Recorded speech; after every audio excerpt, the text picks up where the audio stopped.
Milner Library. Many might consider it the heart of Illinois State. This very building has witnessed an unfathomable amount of students come in and out of its doors. And after countless years, Milner continues to offer many things for ISU students. Whether it's a place for groups to collaborate on projects, a place for students to cram for exams until 3 in the morning, and most importantly, gives us a place where we can access infinite amounts of information and resources at our very fingertips. I decided to talk to Julie Durden, one of my favorite people and one of the many librarians that make Milner as resourceful as it is. My name is Julie Durden, and I am the subject liaison to the School of Teaching and Learning. I touch occasionally English Ed if I'm asked to work with that faculty member on something using the Teaching Materials Center, and that Floor 6 Resource Center, the Teaching Materials Center, is the area I'm responsible for. Pre-K through grade 12 books, best job in the library. Great. First, I asked Julie what she thought of when she heard the word literacy. Well, given my age, I will go back in time. Literacy was reading, you know. Was it writing too? Yes, but I go back in time, and of course I was in college from 1978 to 1982, and it looked very different than it does now. Now that we know the basic foundation of literacy, I asked her what it meant to her as a librarian. Literacy is so much more nuanced now. It's not just a print book.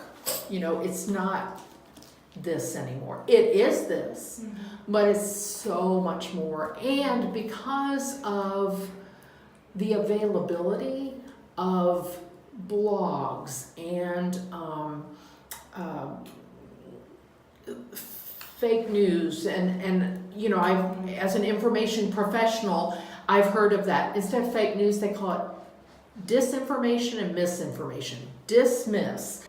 But literacy now I think of as anything involving seeing, hearing, words, content, writing, whatever form that takes.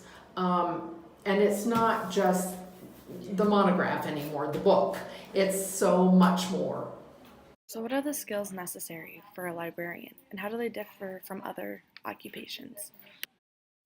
Our profession used to be a bachelor's program. You could major in library science, and that model changed in about the mid to late 70s, and we moved to a master's degree, a Master of Science in Library and Information Science. And it used to be just an MLS, Masters in Library Science, and now it's Library and Information Science, and some have even dropped the library piece because information literacy includes knowledge management at corporations. You know, it includes records management. It includes metadata. You know, when you think about the Library of Congress and how they're cataloging things that are now here today, gone tomorrow on the web, if they can. I mean, in this digital age, it's constantly changing. I would say one of the things about being a librarian is you don't know everything. You're never going to know everything. None of us are, but you're always learning. And so to be a literate person means you're always learning, and you're always questioning, and you're always fact-checking, and you're a critical thinker. But it really is about that. And I don't know, in this era of standardized tests and, you know, kind of that not rote learning, but teach to the test, that we're really developing critical thinkers. And that's what, to me, being a literate person is reading widely. If you get in a conversation, having a civil discourse about it, being informed, or to say, I don't know anything about that, tell me more. Julie also believes that being literate as a librarian requires mastering many tools. I learned a lot about the tools. A lot of times people say, oh, librarians are so smart. No, we have fabulous tools, and we learn how to use those tools in terms of searching. Instead of the Google 5 to 10 word phrase search, we learn targeted search terms, etc. And so things have gotten a lot easier and more user friendly, but we're always thinking about the user of that information, and we are a big advocate of freely available access to information. That's one of the tenets of our profession. Then I wondered what types of skills and qualities newcomers looking to be librarians should have.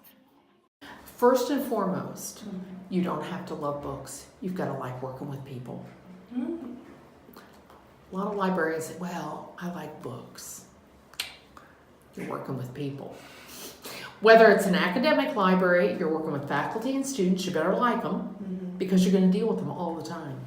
If you work in a public library, you better like the public because we are open to users of all types. We don't judge. We don't censor what you look at.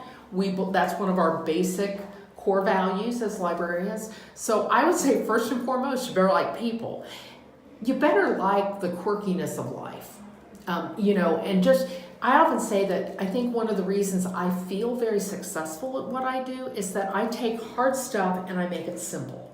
So something as simple as what I just explained to you in that database, hopefully something rang true and said, boy, I don't remember what Julie said, but I remember she said there's a way to do that. So the ability to communicate, communication literacy.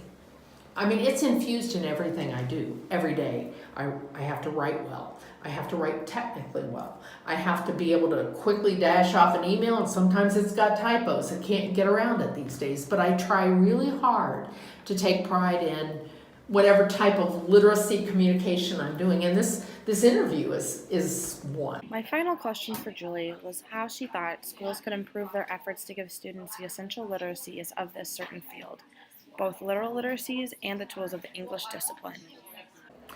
Well, so I'll just say that it concerns me because I do work some with the local high schools, and I'm not advocating for a certain company's products, but I'll just give you this as an example. The Unit 5 largest local school district can't afford the Microsoft suite of products for their students, so they use Google Classroom. Nothing wrong with it. I'm not making a judgment. However, ISU is a Microsoft campus. So if you don't have access to Microsoft products at home, you aren't being taught those at school, there's an additional, I don't want to say barrier, but to somebody who there might be a digital divide, we call it, that's an additional learning curve to know how to attach a file to an email.